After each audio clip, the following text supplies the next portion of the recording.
kita lanjut di video pembelajaran kedua ya. Di video kedua ini saya akan bahas langsung ke pembahasan untuk latihan soal 1B ya, dimana kita gunakan syarat batas Newman di persamaan Laplace. Jadi kita akan mencoba menyelesaikan persamaan Laplace dengan syarat batas Newman. Nah, ini ada salah typo sedikit. Jadi ini kalau kita menuliskan daerahnya harus ada kurung kurawal karena berkaitan dengan himpunan ya. Oke. Jadi saya tahu persamaan Laplace-nya, UXX plus UY sama dengan 0, atau ini adalah persamaan diferensial parsial yang akan kita selesaikan. Dan saya tahu bahwa syarat batas yang akan kita gunakan adalah syarat batas Newman. Perhatikan bahwa batas kirinya 0, batas kanannya FY, batas bawahnya 0, batas atasnya juga 0. Artinya untuk batas bawah, batas atas, dan batas kiri kita gunakan Newman non-homogen boundary condition. Sedangkan yang batas sebelah kanan kita gunakan ini homogen ya, batas bawah, atas, dan kiri kita gunakan homogen Newman boundary condition, sedangkan yang batas sebelah kanan kita gunakan non-homogen Newman boundary condition. Kenapa non-homogen? Karena turunan U terhadap X-nya tidak sama dengan 0 tapi sama dengan FY. Oke, jadi kalau digambarkan gini ya, ini mungkin lebih terlihat begini. Kalau digambarkan maka saya punya domainnya berupa domain persegi di sini, domain persegi, di mana di interior atau di bagian interior domainnya kita gunakan persamaan Laplace, sedangkan di bagian batas kita gunakan Newman boundary condition, di mana sebelah kanannya berupa fungsi source. Nah, interpretasi fisisnya seperti apa Bu gitu ya. Jadi kalian bisa bayangkan sebuah plat gitu ya, plat logam berbentuk persegi atau persegi panjang gitu ya, di mana panjangnya A dan lebarnya B. Batas bawahnya itu saya pasang isolator, batas atasnya juga saya pasang tepi atasnya atau batas atasnya saya pasang isolator, batas kirinya juga saya pasang isolator, tetapi batas sebelah kanannya saya berikan pemanasan atau saya berikan energi tambahan. Energinya berbentuknya bisa jadi seperti panas yang diberikan secara kontinu. Nah, itu kita sebut sebagai source gitu ya. Energi dari luar yang masuk ke dalam sistem yang kita lihat gitu. Nah, energi yang masuk di tepi sebelah kanan di sini itu mengikuti suatu fungsi kontinu disebut sebagai fungsi FY gitu.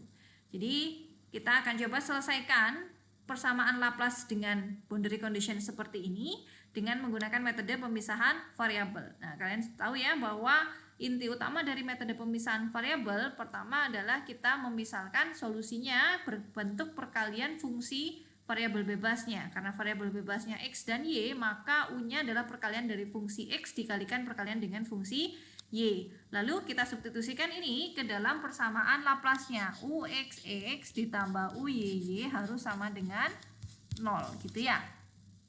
Sehingga saya bisa dapat ini X double aksen kali Y ditambah X dikali Y double aksen sama dengan 0. Lalu kita pisahkan variabel X dan Y-nya sehingga saya bisa dapat yang ini. Kapankah dua fungsi dengan variabel yang berbeda, yang ini variabel X, yang ini variabel Y, nilainya bisa sama ketika dia sama dengan konstanta. Saya sebut konstantanya adalah kappa gitu ya. Sehingga saya bisa dapatkan dua persamaan diferensial biasa order 2, di mana yang pertama adalah Y double aksen ditambah kappa dikali Y sama dengan 0, dan yang kedua adalah X double aksen dikurangi kappa dikali X sama dengan 0. Nah, ini dapat dari mana Bu? Ini dapat dari syarat batasnya ya. Oke, kita erase dulu.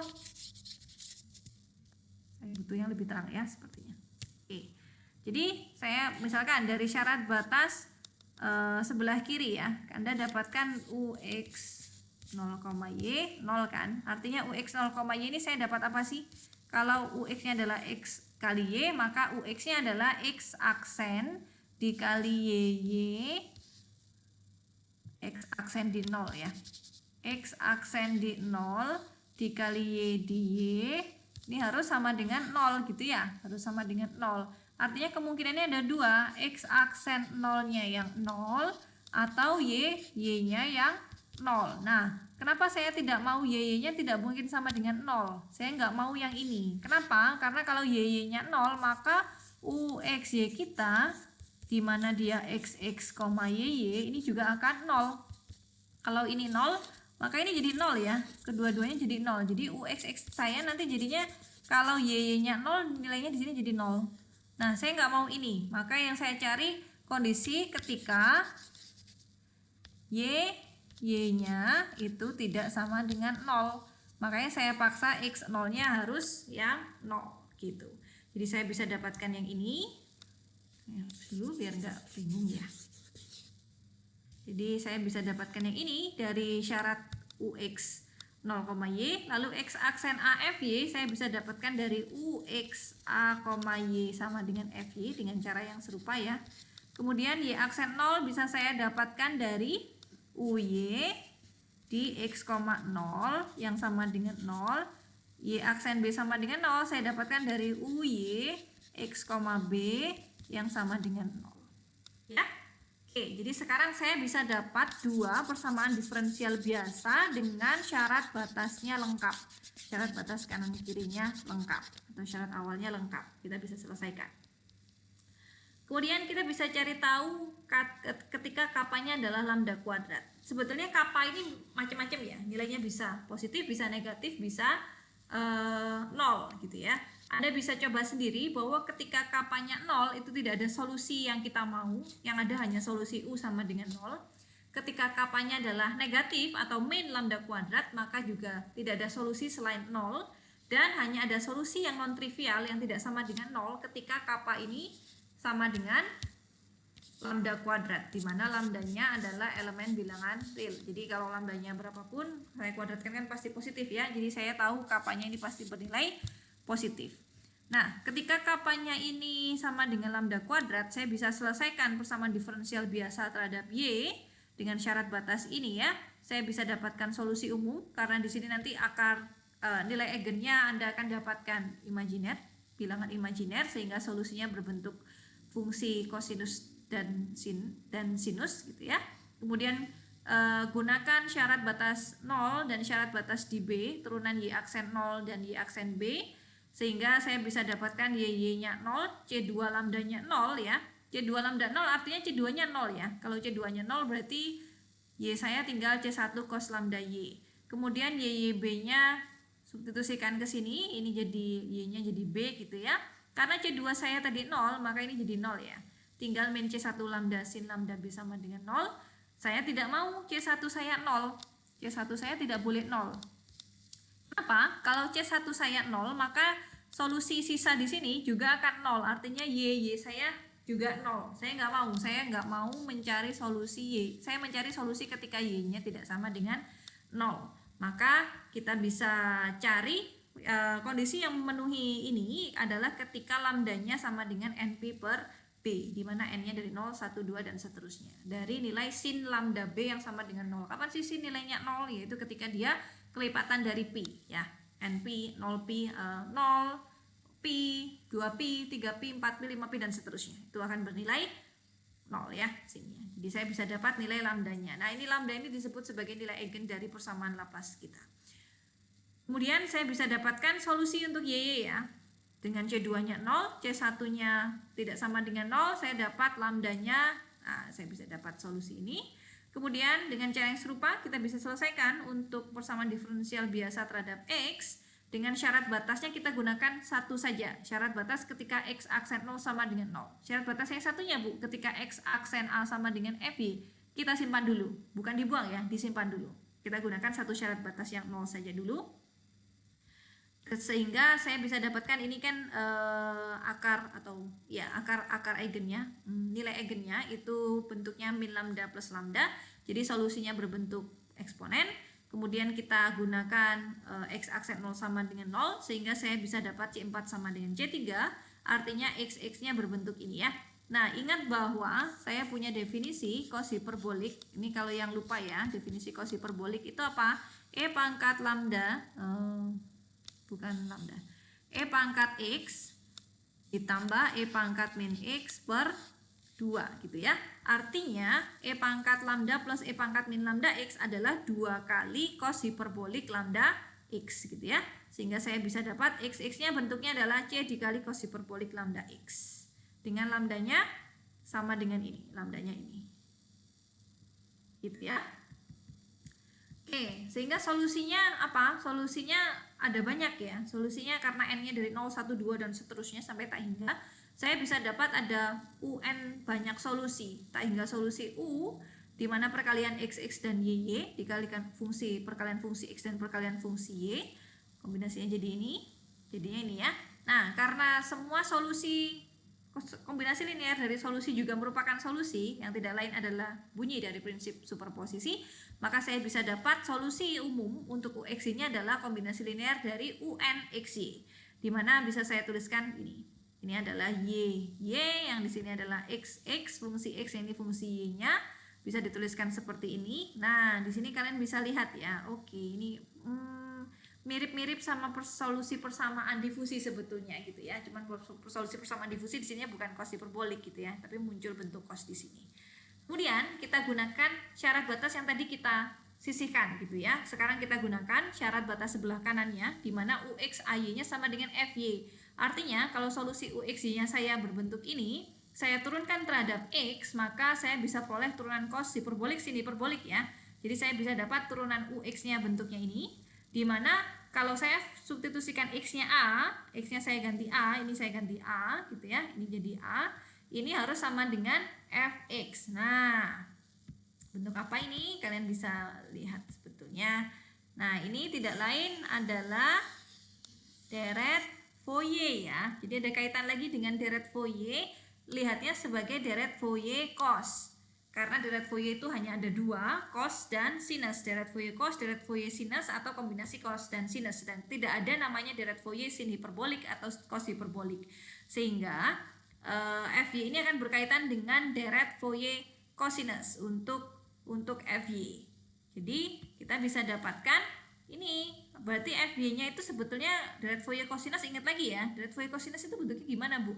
Kalau saya punya Fy yang bisa saya tuliskan sebagai deret Fourier cosinus seperti ini, maka saya bisa dapat AN-nya adalah Fy dikalikan cos. Nah, perhatikan atau miripkan bentuk ini, miripkan bentuk yang ini dengan yang di sini. Jadi sekarang yang perlu kalian lihat adalah menyamakan yang tidak di cos gitu ya. Jadi ini kalian samakan dengan AN gitu kan. Kemudian yang ini cos, ini samakan dengan cos ini. Nah, ya. Jadi yang cos sudah oke ya, sama persis. Berarti artinya AN saya sekarang adalah CN dikali NP per B dikali sin hiperbolik NP per B dikali A. Dimana AN-nya saya bisa peroleh ini. Kalau ini berarti AN di sini tinggal saya gantikan dengan ini ya. Ini saya gantikan ke sini. Oke, cukup jelas ya. Lalu kita bisa lakukan yang ini. Nah, jadi saya harus samakan, maka A0-nya harus ini ya. Artinya apa? Artinya kalau ini tidak terpenuhi, A0-nya kan harus 0 agar yang suku yang di sini nih. Suku yang di sini itu nilainya 0, maka A0-nya harus 0. A0 sendiri ketika N-nya di sini 0. N-nya 0, artinya ini ketika Fy, maka ketika kita integralkan kita dapat 0 sama dengan integral 0B Fy dy. Artinya source yang masuk tadi, syarat batas sebelah kanan dari persamaan Laplace tadi itu harus memenuhi integral 0 sampai B, Fy-nya sama dengan 0. Kalau tidak terpenuhi bagaimana? Bisa jadi kita tidak akan memperoleh solusi yang unik atau solusi tunggal, atau solusi dari persamaan Laplace-nya tadi tidak bisa diperoleh. Jadi fungsi source-nya juga tertentu ya, agar bisa kita peroleh solusi eksaknya. Nggak semua fungsi Fy bisa gitu ya. Syaratnya apa? Syaratnya bahwa integral Fy dari 0 sampai B itu harus bernilai 0. Kemudian, nah ini tadi kan bentuk AN ini kan di sini AN ini sebetulnya AN sama dengan ini ya. Kemudian AN-nya tadi kan sama dengan CN NP per B sin hiperbolik NP per B dikali A, maka saya bisa dapat CN. Nah, CN-nya jadi gimana? CN-nya adalah tinggal dipindah saja ya, suku yang sisa sini ke sebelah kanan, saya bisa dapatkan yang ini. Jadi selama Fy-nya itu memenuhi syarat ini, integral 0 sampai B-nya sama dengan 0, maka saya bisa peroleh CN-nya. CN-nya adalah integral Fy 0 sampai B dikali cos untuk N lebih dari sama dengan 1. Artinya apa? Artinya saya bisa peroleh deh. Saya bisa dapatkan solusinya tadi mana? Saya bisa dapatkan nilai CN di sini seperti apa untuk semua N. Nah, CN-nya bisa peroleh dari Fy tadi. Ini. Gitu ya. Oke. Nah, di sini saya berikan juga definisi dari fungsi hiperbolik. Mungkin ada yang kesulitan mencari di internet, carinya seperti apa. Nah, ini saya berikan saja beberapa definisi fungsi hiperbolik agar memudahkan kalian ya. Jadi kalau fungsi hiperboliknya terhadap X bisa dituliskan seperti ini. Ini adalah definisi fungsi hiperbolik secara eksponensial. Ini definisi secara fungsi trigonometrinya. Dan ini adalah turunan fungsinya. Jadi ada kaitan juga sebetulnya antara fungsi hiperbolik dengan fungsi trigonometri. Kaitannya ada kaitannya dengan bidang kompleks gitu ya.